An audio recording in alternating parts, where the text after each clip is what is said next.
Yep. that you own a coffee shop. And all right, guys, we're going live here. So, hey, good morning, everybody. It's Mike, your host of Multifamily Unplugged Saturday morning radio show. We are just experiencing a couple of technical difficulties this morning, so just bear with us for a minute and we will get going. Okay. All right. Good morning, everybody. Mike with My Core Intentions, and this is Saturday morning Multifamily Unplugged. I am joined today by my co-host, Moose, Carl Moose. Carl, how are you today? Let's see if he's there. Carl, can you hear us? Boy, you've been having some technical issues this morning, haven't you? Yep, no, I can hear you guys. Okay, good. There you are. Good to see you back this morning. I know you were missing last week. Yes, I was. That's true. So we'll talk about that in a little bit. But yep, Saturday morning, Multifamily Unplugged, your raw, unscripted conversation about multifamily real estate. Today we have a couple of great guests. We'll get into that in a minute. But this show is brought to you by My Core Intentions and your Focus Guy, where we talk about multifamily and mindset. You know, between Moose and I, we have over 50 years of real estate experience. I don't know if that's good or bad, Moose, because that means that we're a little older these days, right? Yeah, exactly. And it might actually be more than that, Mike. Your math might be off. Well, I'm not real good with math anyhow. It's kind of math errors that have gotten me in trouble in the past. Yeah. Hey, listen, everybody, go wake somebody up, okay? Tell them that we're on the air. We are live on Facebook, live on Clubhouse this morning. If you're on Clubhouse with us, you won't be able to ask any questions. We're not going to have conversation there. You'll be able to listen in, though, so drive carefully, okay? And we are live on Zoom, so if you want to join us in the VIP lounge, shoot Carl a chat, and he'll get you a link to get you in there. But please go tell somebody, wake them up. Listen, do us a favor. Please go and subscribe to us, like us, love us, all that great stuff out on Apple and Spotify, YouTube, and continue to support us. We appreciate that. Hey, this morning, Carl, we're joined by a couple of guys that have a lot of experience and are going to bring a lot of knowledge and wisdom to the table this morning. Cody Laughlin and Brian Alfaro. How are you guys? Doing great, Mike, and Saturday morning. Moose, thank you. What'd you say, Brian? I said I'm living the dream. It's a beautiful Saturday morning here in Houston, so can't complain. Yeah, nice. Cody, and where are you calling from? Houston, man. Yep. We're all in the same location here, so I'm living the dream with Brian here. So Nice. We're in rainy, cloudy Chicago today, so Oof. yeah, it's okay though. You got to have it. Yeah, but it's already getting hot here. I think the high today is 83. So I'm sure, I don't know if you're getting that type of weather over there, but I'm in shorts. I'll just put that out there. Yeah. Wow. I'm not going to go there with you, Brian. Saturday morning. Hey, so listen, let's do this. Let's start. If you guys would give a little background on yourself this morning. Cody, why don't you start? Tell us about your experience and how you got in this crazy business and what you guys are up to right now. Yeah, sure. Appreciate that, Mike. Again, thank you so much for having us on. And I'll try to keep my story short, but I started my W-2 career in 2008 here in Houston and got exposed to real estate in 2010 after becoming an accidental landlord.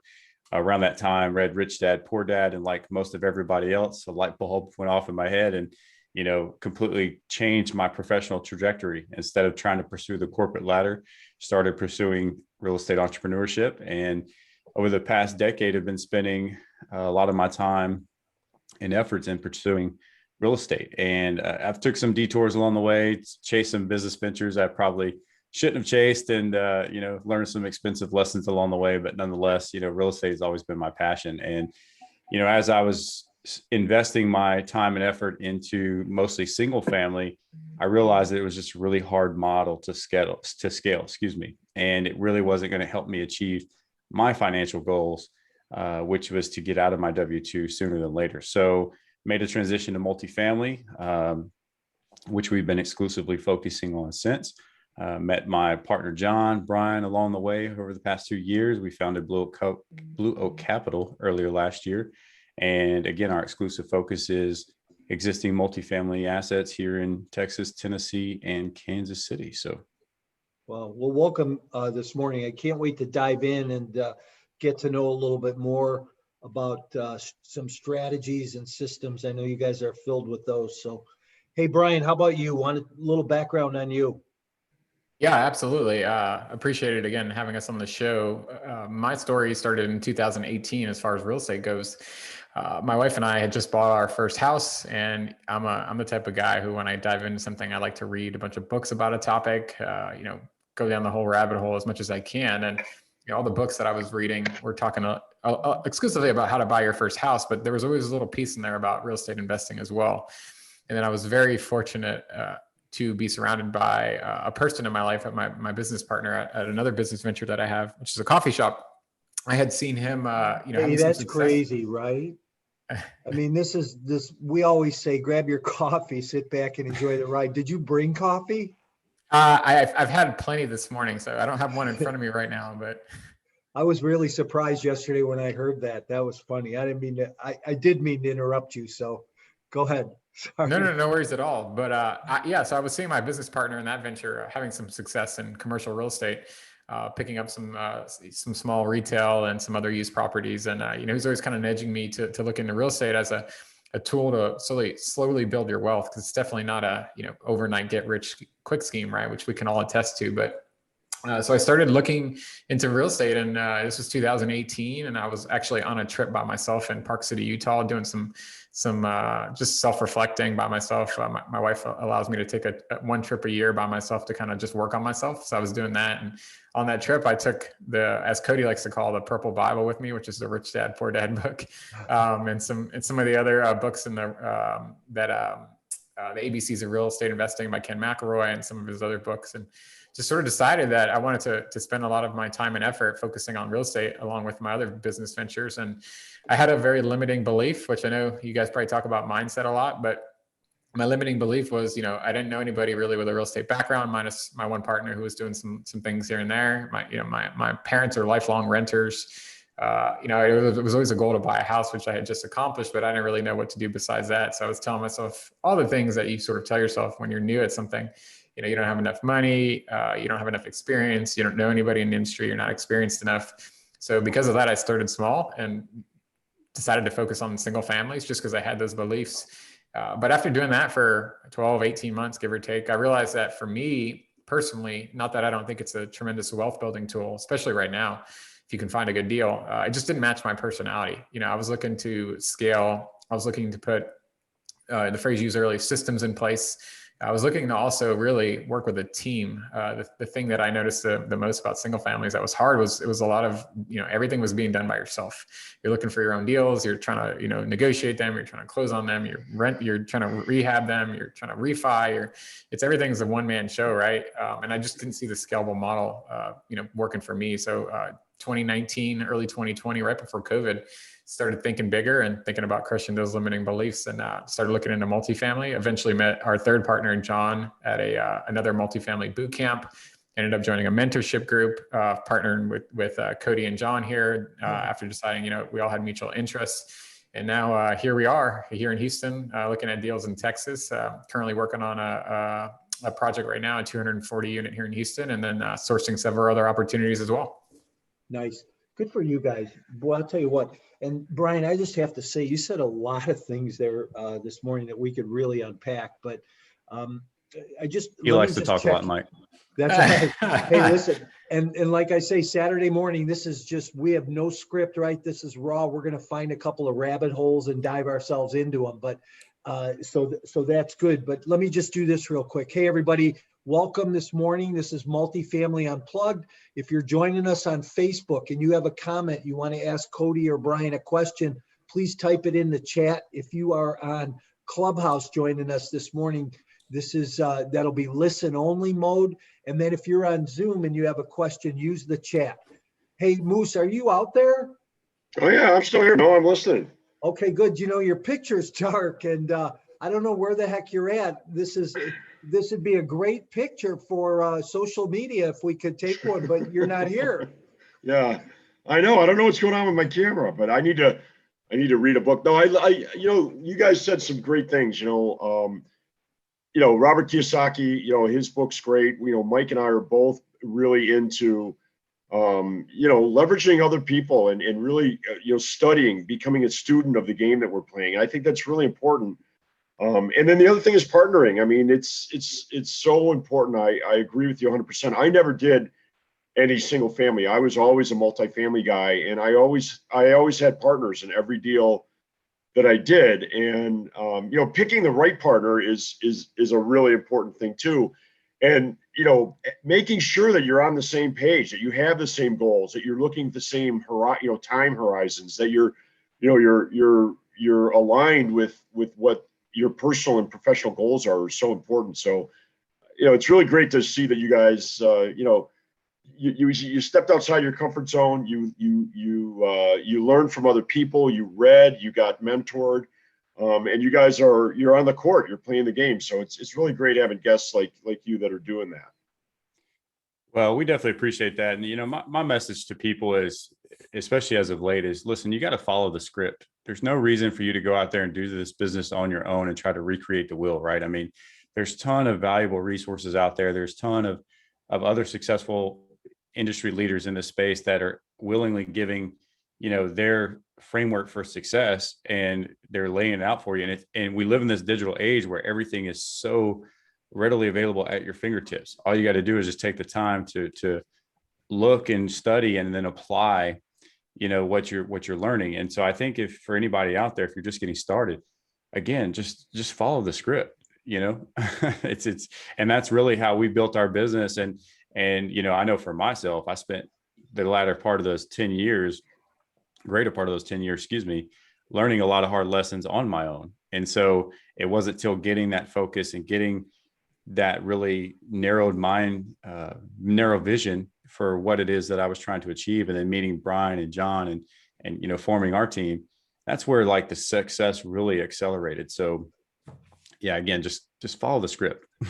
Yeah. And, you bring up a great point. Real estate is, you don't have to reinvent the wheel. Find somebody that's doing what you want to do, that's playing the game at a higher level that you're playing, and reach out to them. You know what I mean? I think so many people are afraid to ask for help. And it's, especially in real estate, people are willing to help, they're willing to show you, and we have access to so many different resources. I used to be a banker. I tell people, find a good banker. The banker knows a lot of what's going on. They know good realtors. They know what's happening in different areas. They have connections with attorneys, or find a good real estate, broker. If you're in multifamily or you want to get into commercial, find a CCIM, which is a certified commercial investment manager, right? And that's, find somebody and go buy them a cup of coffee. Just say, hey, listen, I want to buy you lunch, and I want to tell you, I want to bounce some ideas off you. And I think so many people fail to do it. Listen, Mike and I talk about this. If I would have had somebody like Mike Morawski to coach me when I was starting off, I would have saved tens of thousands, if not hundreds of thousands of dollars in mistakes that I made. And we all know that as experienced guys. You leave money on the table at closing if you don't know what you're doing. And if you have somebody that can hold your hand, or somebody that can even just look at what you're, look at what you're doing and bounce something, and you can bounce things off, and you can save tens of thousands of dollars. And, I'm a big guy on coaching. I've spent lots of money on myself. That money is very well invested, because, you either save time, that costs you money, or you save money. It's that time money balance, right? Money you can replace, time you can't. So invest the money in yourself to save time. You don't have to take 10 years to learn the mistakes. If you invest a little bit of money, you're going to save a ton of time. And that's what's really valuable. Yeah, I agree with that, Carl. I think what's kind of a funny sentiment, and I'm college educated, so I can't knock anything, but we don't have a problem as a society spending $40, $50, $60, $70, $80,000 on a 4-year college education. But the second you talk to somebody about spending $1,000 on a course or a seminar, or $5,000 or $10,000 for mentorship, everybody just kind of like, whoa, why would I do that? So I think it's just about having that mindset change, like you said, about understanding that time is your most precious asset. And if there's a way to sort of not do things too fast to where you're making a bunch of mistakes and being irresponsible, but to leverage somebody else's experience through mentorship, and obviously compensating that person because you're so new, you really don't have a value add besides, paying for their time. I think it's something everybody should consider. You just have to learn to change your mindset about, just like you would in college. You go to school, you spend $40,000, $50,000 on a 4-year education. Well, why can't you spend a few grand learning some really, really powerful information that can actually probably make you even more money than you would, getting a 4-year degree? But that's just my opinion. Yeah. Hey, Brian, here's something else I wanted to just circle back on with you. You had said early on when you were introducing yourself that you really had no past real estate experience. Your parents were lifelong renters, right? And I tell that story all the time. It's like growing up, I had no entrepreneurial experience in my family, no real estate experience in my family growing up as a kid.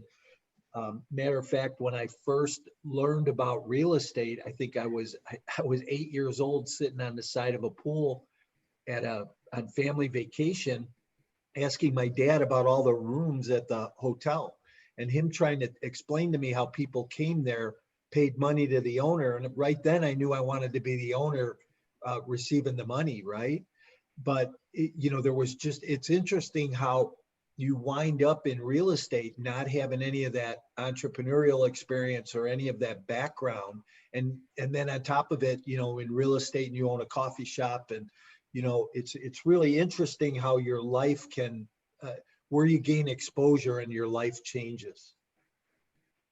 Absolutely. I would say, it's so hard to explain, but you got to really think big. It sounds really cheesy, and I like to, give Cody some credit, because sometimes, even us as a newer, business, it's really easy to get distracted, but when you make a decision like, hey, this is what we're looking at, these are the type of assets we're looking at, this is our business plan, you don't want to get shiny object syndrome. So, even if you don't have that background in real estate or coffee, or if you want to start a restaurant or whatever it is you want to do, once you set your mind to something, you just got to stay focused.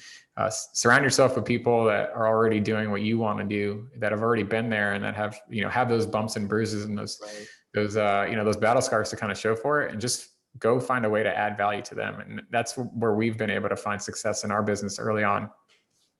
Yeah, so very true. Hey, Cody, why don't you talk a little bit about strengths and weaknesses between you and Brian, and what do you work more on? What does Brian work more on? How does that make the partnership work? Yeah. So, my strength, I love networking. I love being in front of people. I love talking to people. I love being personable. But it's kind of interesting when you look at the evolution of our business and where we started with Blue Oak Capital. So Blue Oak Capital, even though we launched it in early 2020, it actually started in 2019 with, kind of flying solo there for a little bit, in just kind of starting from scratch. I didn't have any substantial liquidity, credibility, net worth, anything like that. I had no network of multifamily investors. So, kind of started putting the footprint in place for the business then, right? Going out and building the network, going out and building a presence. And I was trying to juggle all these different roles and responsibilities. Met John along the way, and he started taking some of that off. And then we met Brian, and where we were at in our business between John and I is we were focusing on, deal acquisition, right? We were focusing on acquiring assets and underwriting deals and doing property tours. And we were also trying to focus on building our brand and our marketing. But it's so much and so overwhelming, especially as your business grows, right? And so what ended up happening is we found ourselves allocating so much effort and time into one avenue and one bucket, and then we'd realize that the other one was not being able to draw the right attention, and we weren't putting the right emphasis and focuses on that. So we met Brian, and Brian came from a operational background, having owned 2 coffee shops. He understood the business operations side of it. He also understood marketing and brand presence. And that's exactly what we wanted in our business, where we needed, like, hey, look, I want to go out and continue to work on my broker relations. I want to continue to go out and find deals, underwrite deals. And at the time I had the podcast and the meetup going. And then, John he's not as visible in the company, right, Brian? I mean, he's more of like our operations kind of guy, right? Yeah. So, but Brian came in, and when we sat with him, we said, look, here's where we're at in the business. Here's the what we feel like we've got going really well. Here's where we feel like we need some help. Let's see what you think. And so we left your coffee shop one day, Brian. He goes home the next day, he shoots us this video and he's like, hey guys, look, here's what I see areas of improvement for your website. Here's what I think we can do for investor relations. Here's what I can do with it. And it was like, yes, perfect. That's exactly what we needed. So now the way that we've kind of divided our responsibilities again is my focus is out there working with broker relations, trying to do deal acquisition, underwriting, and then also continue to network. And then Brian, I'll let you speak on this, Brian, but Brian is definitely heads our investor relations, right? Our brand presence and really just kind of expanding our network, so to speak. Yeah, interesting. Where is John, by the way? So like if you called him up right now and said, hey, we want you to come on this show with us, he wouldn't? Well, the thing is John has two young little boys, and John's little boys are very, very energetic. Let's just say that. So it's hard. Spirited. Spirited. There you go. So it's hard for him to kind of free away and get away sometimes, but he's definitely there in spirit for sure. Hey, we are kid friendly. That's for sure. We pick on him all the time. Brian and I are on call with him, and his kids are in the background just and John's like, don't worry, I'm good. It's like, I can't hear you, John. Hey, let me just reset the room real quick. Hey, welcome everybody this morning. If you are joining us on Clubhouse, we are live on Clubhouse, and there this morning, no questions, no conversation, just listen in. We're joined on Multifamily Unplugged this morning with Brian Alfaro and Cody Laughlin, talking about multifamily and private equity, which we're going to get to next because that's a big conversation these days, right? If you are joining us on Facebook, we're live there. Put your questions in the chat, make a comment, say hi to us, let us know who's out there, as well as on Zoom. Good morning, everybody. I want to say hi to Angel and Nolan and Hammond and Mark Brown and Larry and Eddie, everybody who's joining us this morning, thanks for being here. We're glad that you're here. Saturday morning, Multifamily Unplugged. And yes, Moose is here this week somewhere out there in the abyss. Carl, what's up? I'm here. I know you guys can't see me. I got to figure out my video, but no, I'm here. And I just everything you guys are saying just resonates. I mean, finding the right partners, dividing up the workload, following somebody else's path. Mike, what do you say, right? Success leaves clues, right? Picking up the clues of other people and then being, just being harmonious, working together. It's so key because a lot of times when people get into real estate, they think they have to do it all on their own. And the reality is, if you're going to play a big game, you're not going to be able to do it on your own. So I just, it's always great to have partners on that come from different backgrounds, that have different experiences, but are still, locking arms and doing it out there, because that's encouraging for, other people that are starting off that don't have as much experience as we do. They see that, if you really think about it, if you guys can do it, and I'm not shorting you guys at all, but if you can do it, and I'm sure you guys have said this 100 times, if I can do it, you can do it. So it's just encouraging to people that are getting started to, just follow the lead. That's so key. Yeah. Glad you're here. Hey, you guys talk about private capital, private equity, right? That always seems to be in the multifamily space or in any syndication space, big conversation. So how do you guys expose, your company, your deals? How does that work for you? Well, oh man, this is a multi-layered conversation. So we'll try to get in the weeds here, and Brian, definitely jump in here. So, I think obviously there's very specific laws that you have to navigate when it comes to raising private equity in this space, right? We probably all know that the regulation D and exemptions is what's not. But when it comes to building out your network and going to find capital, number one, you have to build some type of credibility, right? And people equate credibility to track record, right? And so first, if you have a track record, great. But if people don't know who you are, then you're never going to be drawn, or you're never going to draw capital to you. You're never going to find people to partner with you. So we very much believe in the Dan Hanford model of the know, like, and trust, right? And if you talk to Dan, he'll tell you the most important piece of that triangle is the know piece, right? People have to know who you are before they can even formulate an opinion on if they like and trust you, right? And so the first thing that we tell people is, again, you have to have a presence. You have to go out and tell the world who you are and what it is that you're doing. And you have to put yourself out there. And for a lot of people, that's uncomfortable, right? I mean, you don't want to go out there. You don't want to look stupid. You don't want to say the wrong thing. But listen, great things happen when you step out of your comfort zone. So amazing things will happen when you get uncomfortable. So, but you have to do it, right? This is a team sport, and you're looking at in multifamily, especially if you're looking at the size deals that Brian and I are working on.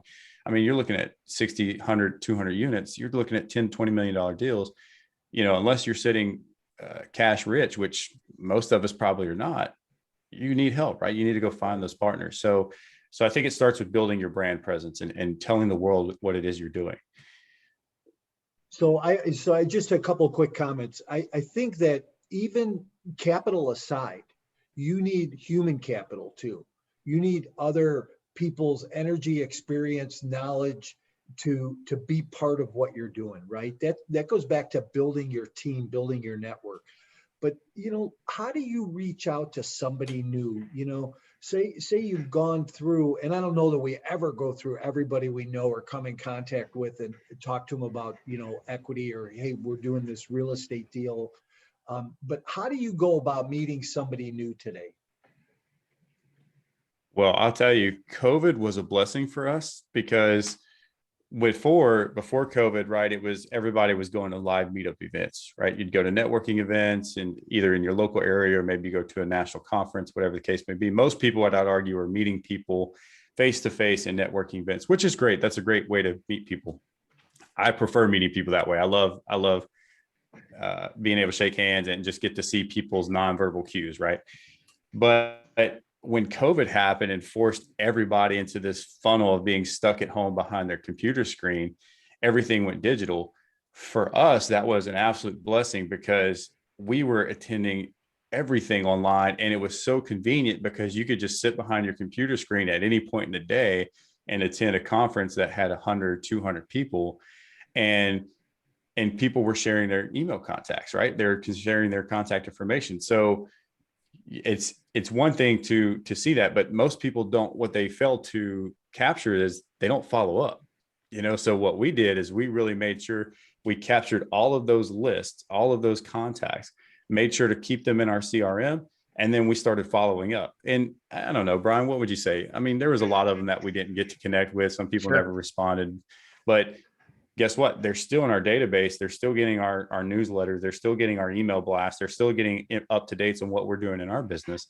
And we'll get to this a little bit. We'll talk about how that applied to our capital raise now. But the point being is you just have to follow up. And so I think digitally right now is if you're not capturing networking opportunities digitally, you're missing out on a very good opportunity to expand your business. Because Mike, you're in Chicago. Chances of us meeting face-to-face, just walking down the street prior to that may not have been very likely, right? But now we can sit on a computer screen from the comfort of our own home and our office and network with other people that are on this call. So you can expand your outreach so much more when you're digital. So I would definitely say digital podcast. No, I know. So but, did I reach out to you? Didn't I reach out to you on LinkedIn or one of the platforms and talk about podcasts? Yep, exactly right. We LinkedIn. Yep. Yeah. So it's interesting how that works, right? I mean, and reaching out today and meeting people is so easy. And I think because of the social media platforms, it takes the angst away, right? So if somebody's normally a little bit weary or a little bit, nervous about approaching somebody or talking to somebody, even at a networking event, right? I think that social media today takes that angst away because you can kind of hide behind your computer, right? So, Yeah. Brian, what do you want to add? That's a good point. Yeah. Brian, what do you want to add to that? No, I mean, I agree with everything Cody said. I think it really comes down to making sure that you know your audience. One, if you're reaching out and connecting with a lot of new investors, there's an educational piece to that. So, what we're doing here today, and podcasts, newsletters, all the blogs and things that we put out, if you're trying to take somebody's money, whether it's $100 or if it's $100,000, people like to do business with people that, what Cody said, know, like, and trust, right? So building that relationship and nurturing them through along the way, that's really our strategy, and it's not something we came up with. Like Cody said, we're not reinventing the wheel. We're just taking stuff that really successful operators, the Dan Hanfords, the Hunter Thompsons, people of the real estate space that have done very well, and just trying to apply it to our business and be very personable. And build relationships with people. So, when we're reaching out to people for private equity purposes, it's not a message or text or call or email. It's like, hey, my name's Brian. I'm a real estate investor. I have this deal. You want to throw $75,000 in? Like, no, there's a nurturing process. And even if you don't invest in this deal or my next deal or my third deal, maybe you'll come in on the fourth deal, on the fifth deal. And even if you don't, maybe we can at least add value to it in some way. We can help you along your journey and point you in the right direction. You don't want to invest in our market, but you want to invest in, I don't know, Florida. Let me connect you with some people that we know in Florida. So I think it comes down to, always looking to add value to others. If that means that they invest in your deal, great. If not, you're at least building your brand and your relationships, because as you know, Mike and Carl, this is a relationship business, and it's a really, really small world in the commercial real estate space. Even though it seems really big, everybody seems to know each other. So if you're constantly adding value to others, the good word spreads about you that you're good people, and people want to do business with you. Hey, it is a big world out there, and it seems like sometimes this space is really small because Yep. you keep bumping into the same people over and over again, Mm-hmm. which there's good and bad with that, right? Here's the one thing that you guys were talking about, though, is the follow-up. I think follow-up is so critically important. When you just go back to the simple principles about sales, right? Being a sales guy. And you know what? I don't think anybody can say anymore in life that, hey, I'm not in the sales business, because everybody sells something. If you're a dad and you're selling your kids on behaving better, if you're a mom and you're selling your kids on getting them ready for school, everybody's selling somebody something, whether it's a cup of coffee or private investment, right? So follow-up's critically important. I'll never forget when I realized that for the first time. I think I'm 3 years in the real estate business, selling single family houses. And I have a client say to me, Murawski, you are so tenacious. And so I very graciously just go, hey, thank you. That's nice. Not knowing what it meant, went home, grabbed the dictionary, looked it up and said, oh, that is me, because also I had this philosophy in the real estate business that I followed up with you till you either listed your house with me or you died. So, it was just that simple, right? I don't think anybody makes a decision until 7, 8, 9, 10, 12 contacts, they say Yep. today. So if you're in the business making, calling somebody and then calling them 1 or 2 times and then judging your results on that, I think wrong business. Oh, sorry, Carl, go ahead. No, go ahead, Cody. I was going to say, you made a really good point, Mike. And what's interesting is, I know for myself, when I first got into this journey, I never looked at real estate entrepreneurship as a business. I always looked at it as the piece of real estate, right? I want to go buy the physical building. But what's interesting, especially in the multifamily space in particular, is if you really want to scale and you really want to grow a portfolio that you can actually, reap the benefits of financially, you are operating a small business, right? It is, you're legitimately running a small business. And like you said, you're doing marketing, you're doing branding, you're doing networking, and we'll call it investor acquisitions, but you can equate that to a kind of a customer acquisition, right? Where you're constantly trying to get people drawn to you and your brand. And your business, of course, is focusing on the actual physical real estate. But the point being is, you're absolutely right. You're creating a small business and you're operating a small business. And so I think for anybody that's getting on here and if that feels weird to you, you're going to have to accept that because you're a small business owner. Now, maybe you're uncomfortable with that. You don't have those skills. It's okay, because like somebody like myself, I wasn't a small business owner prior to this. You know, I had no business operational experience. I came from a W-2 career that was completely unrelated to healthcare. So as Carl mentioned earlier, if I can do this, I know anybody else can. So it's not as scary as it seems. You know, like you said, just build the right team, find the right partners, and it's definitely doable. And you know Yeah, what's you guys, interesting when you hang on one sec, Carl. What's really interesting is when you talk about how small the space is, right? If you need something, there's so many people that we know that you can go to and say and ask for help, right? Hey, I need human capital, I need expertise, I need a KP, I need, I need to raise some more money.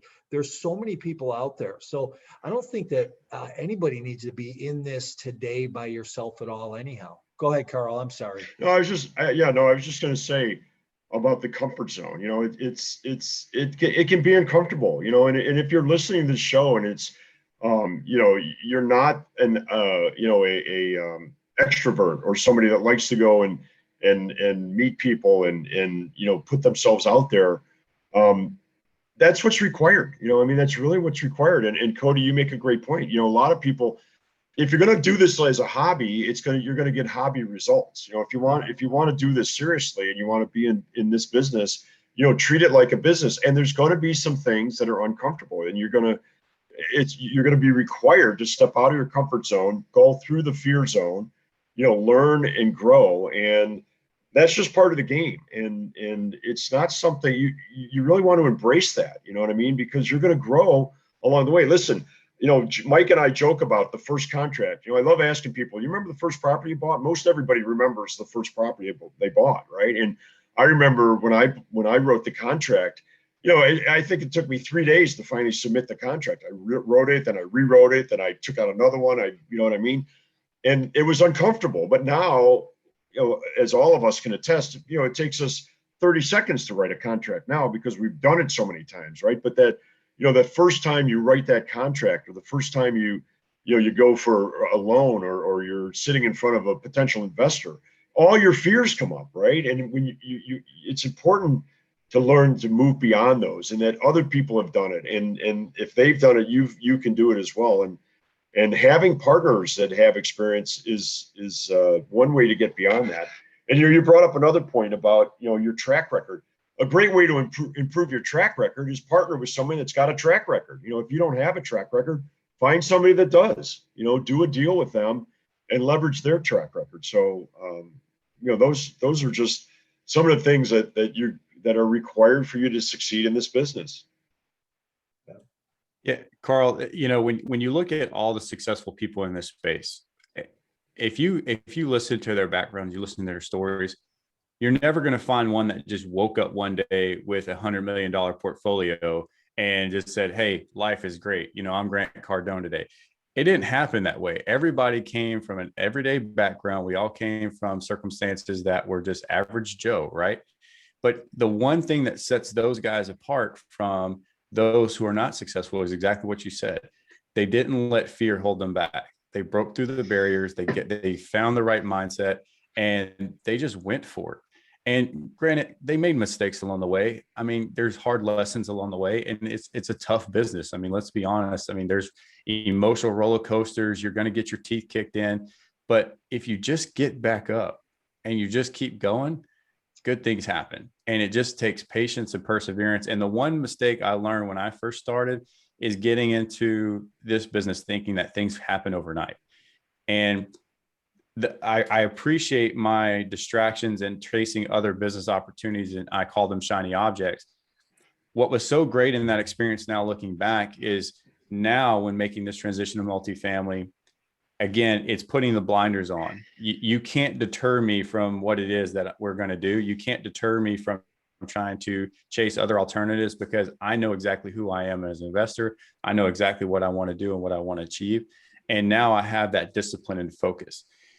So I'm going off on a tangent now, but point being is, I learned that through those hard lessons, but I learned that through getting out of my comfort zone and just making those mistakes and understanding that, hey, you know what? It was a mistake. I learned from it. I applied it to my business now, and it's going to make us better investors and better individuals moving forward. So, yeah. We learn along the way, right? So you go into the business. I like what you said. You go into business thinking that you're going to accomplish things a lot sooner than you did, but it's a marathon. It's not a sprint, right? And we keep learning. People ask me all the time, how come you're so passionate about real estate? Well, I'm passionate about it because I'm always learning something new. It's like being with you guys. I invariably learn something new all the time because there's different ways of doing things. Technology changes everything. It streamlines things, makes things easier, and helps in some cases. But really, I'm more focused about living a balanced lifestyle today. So how do we do this? How do we run this business and be in this crazy space and live a balanced lifestyle? Right, that's a great question. One thing that I just want to point out is, you have an open mind. That's one of the things I really like about working with you, is because you have an open mind, and that's a key part as well. For people out there, keep your mind open, right? Keep your mind open to new ideas, keep your mind open to meeting new people, keep your mind open to new strategies, and that's going to help you as well, because you're going to have an opportunity to learn new things and meet new people when you keep an open mind. So that's, I think that's a big part of it as well. Thanks. I appreciate that. Brian, you want to chime in a little? Yeah, no, I agree with you. I was thinking of I always like to, anytime we're having a conversation about something, I like to recall a book that really connects with me. And there's a good book by Ryan Holiday called The Obstacle is the Way. And it's a really easy read. It's, if anybody hasn't read it, I highly recommend. Ryan's writing style is great. It's really easy to read his books, but in that book, it basically talks about, success is on the other side of the wall. It's on the other side of that discomfort, and I think as we get older, one of the mistakes we made, I know it's one of the things I think about sometimes, being in my early 30s is, don't get too comfortable, right? Don't get too comfortable with your circumstances or your situation, because if you're getting too comfortable, you're likely not being the best version of yourself. You're not improving yourself, right? So whether that's, being a husband or being a dad or being a small business owner or being a real estate investor, you got to put yourself in those uncomfortable situations to really, move the needle and raise the bar. So I agree with everything you guys have said. And, finding good partners, people that push you over the edge, putting yourself in uncomfortable situations. That's really what being a successful real estate investor is all about, in my opinion. Brian, I'll add one more comment to that, Brian, because it also, quit comparing yourself to other people's success. Right. And I think it's very easy to look at the other people and say, oh, wow, they've achieved this success, or, oh man, this guy closed this deal or this deal. And baby, good job. Sorry, my daughter just got back from you. Say hi. Tell everybody, hey. Hello. Good morning. Say, oh, I think we got the game ball today. All right. All right. Good job. But I think it's very easy to look at other people and say, hey, they're closing 4 or 5 deals this year. Why haven't I hit that success? But guess what? They're a completely different trajectory than you. Their business is completely different, right? So focus on you, focus on what your strengths are, and quit comparing yourself to other people.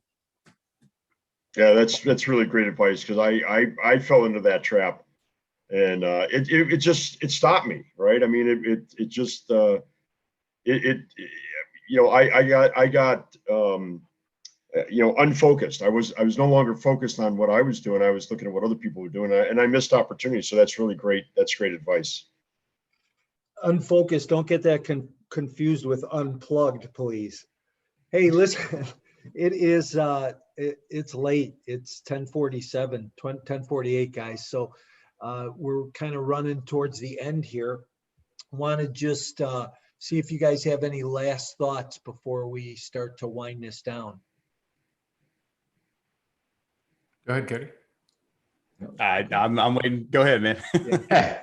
drop a knowledge bomb.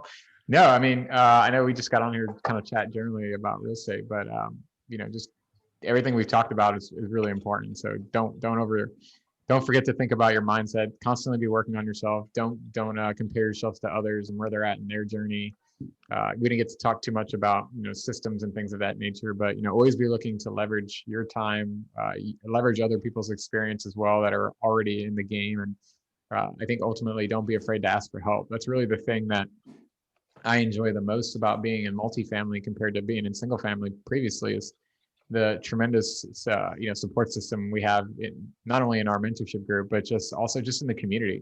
It's such a big community, and the pie is big enough for everybody, and everybody wants to win, and the pie is big enough for everybody to win, but you have to be looking to work together. So find great partners, find great people to work with, and wake up every day and just put in the work, and good things are going to happen. So Hey, one more question I have.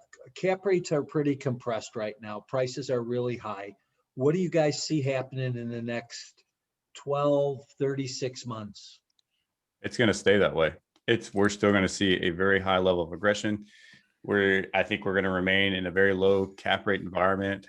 Interest rates, I think, are going to stay low. I mean, listen, there's a lot of liquidity being injected into the marketplace, and it's chasing yield. And so I think it's going to be a great time to continue to invest 5 years, probably even 10. I think, just stick to your fundamentals.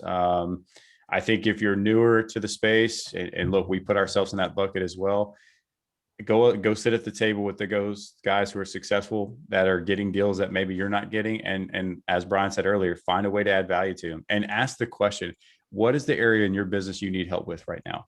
And that's the question that a lot of people are afraid to ask, but ask it. And you'll be surprised on what you'll hear, and go solve that problem for them. And if you solve that problem for them and you build that relationship and that partnership, you're surprised how fast that accelerates your success. So, yeah, Cody and Mike, sorry to chime in on that real quick. Just the saying I've been telling myself the past few weeks, and that we've noticed since this year started and we sort of set our quarter one goals, is you don't get what you don't ask for. If you want something, if you want to be involved in a deal, or you want to add value to somebody, you have to make it very clearly known. I think too many times we pick up the phone or we get on a Zoom call and we're networking, which is great. Adding value to people is great, and connecting with them and building that relationship. But at the end of the day, you also have to get down to the nuts and bolts. And if you're trying to do a deal, or you're trying to, put your capital to work, or you're trying to help with asset management, or whatever it is, tell people that. Be very transparent and clear about what you're looking for, what you want. Because when those opportunities come up, if I'm talking to Cody and he tells me he's really good at asset management and he's looking for an opportunity to help manage an asset, and I don't have one, but then I hop on a call with you, Mike, 30 minutes later, and you're telling me about some deal you have and you need an asset manager, well, boom, let's connect the dots, right? But if Cody didn't tell me that up front and be very clear, I can't help him out, right? So just be transparent and clear about what you're asking for, where you can add value to other people, versus giving them a job and trying to say like, well, what can you do for me? I think that's a really good thing that's been very helpful for us. So that's totally my big question these days is, hey, how do I add value to your life? What do I do to bring value to your network, to your business? How can I help, right? I like what you said about solving problems. Carl says this to me all the time. He says, Mike, you forgot more than you know.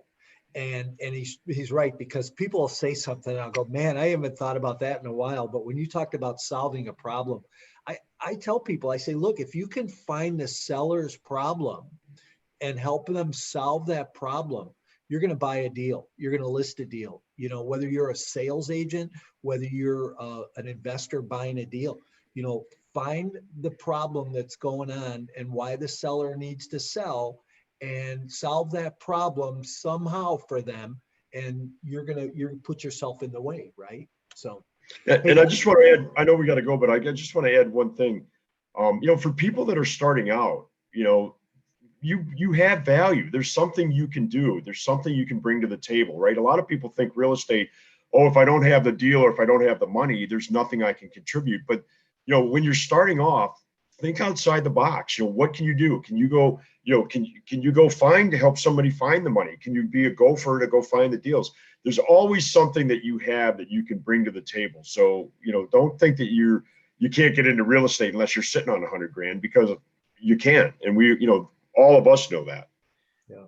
I said this on a call the other day, something completely unrelated. Don't sell yourself short. Everybody on this call has some value to add to somebody else. don't limit yourself thinking you don't have any value, because you never know how you're going to impact somebody else. Share your story, share your strengths, ask the question, but don't sell yourself short, and you'd be amazed what happens. Absolutely. Great advice. Absolutely. Hey, listen, guys, thanks for being here this morning. And like I always say, if there's anything that Carl and I can do to add value to your world, don't hesitate to reach out and let us know. Can you please tell people how to get a hold of you for, if they want to pick your brain, if they want to join you in a deal, if they want to ask for your expertise? How do people get a hold of you today? Yeah, thank you. And again, Mike, Carl, thank you guys so much for having us on. It's been a blast. I love these raw, organic conversations. This is where you really get some good nuggets. But Brian and I are very active on LinkedIn. So you can follow either one of us at Cody Laughlin or at Brian Alfaro on LinkedIn. If you want to connect with us directly through our emails, you can check us out, or Cody or Brian at blueoakinvest.com. And if you want to learn more about what we're doing in our business and some future opportunities, check us out at www.blueoakinvest.com/Y real estate. Perfect. Brian, anything? No, Cody hit it all. We got all the mediums there. I think the only thing we aren't doing is like TikTok, but Instagram, Facebook, LinkedIn, hit us up on email. Feel free to reach out. We're always happy to add value, answer any questions. Yeah, and I always tell people, hey, make sure you're connected with me and with Carl and with our guests on LinkedIn, on social media, Twitter, Facebook, wherever you're at and wherever you spend your time, we're there. So, hey, I just want to thank the people who put comments in the chat today. We got some great comments about your daughter, I think, that showed up, Cody. They don't want to see you, Cody. They just want to see her. That's right. Hey, let me tell you, it's a great business strategy when it comes to marketing. You bring a baby or a kid around and it just melts everybody. But there you go. No, that's my why, man. That's what keeps me driven every day. And I love them to death. So, yeah. And for the other people who made comments in Facebook, I hope that we got all of those taken care of for you. And anybody who needs Carl or I, you know how to get a hold of us on any of those social media platforms. Thanks for being here. We will be here next week again on Multifamily Unplugged at 10 a.m. Central Time. Everybody have a great week. Thanks, you guys. Thanks, guys. Yeah, thanks for having us.